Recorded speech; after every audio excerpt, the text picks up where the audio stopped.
میں نے اپنی عمر بتائی، ان کی پوچھی تو کہنے لگیں 95 سال، ان کے والد کا انتقال بھی 105 سال کی عمر میں ہوا تھا۔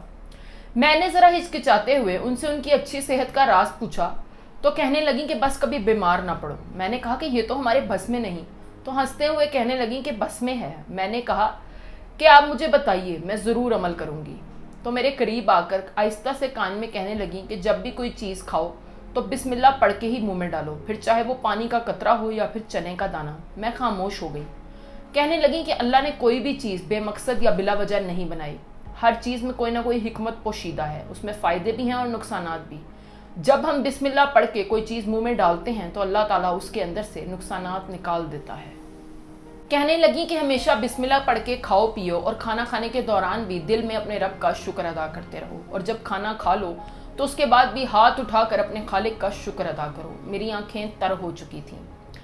میں سلام کر کے اٹھنے لگی تو کہنے لگیں کہ کھانے کے حوالے سے ایک آخری بات بھی سنتی جاؤ۔ میں جی کہہ کر دوبارہ بیٹھ گئی تو کہنے لگیں کہ جب بھی کسی کے ساتھ کھانا کھا رہی ہو تو کبھی بھی پہل مت کرنا، پہلے اس شخص کی پلیٹ میں ڈالنا، جب وہ پہلا لقمہ منہ میں ڈال لے تو اس کے بعد ہی کھانا شروع کرنا۔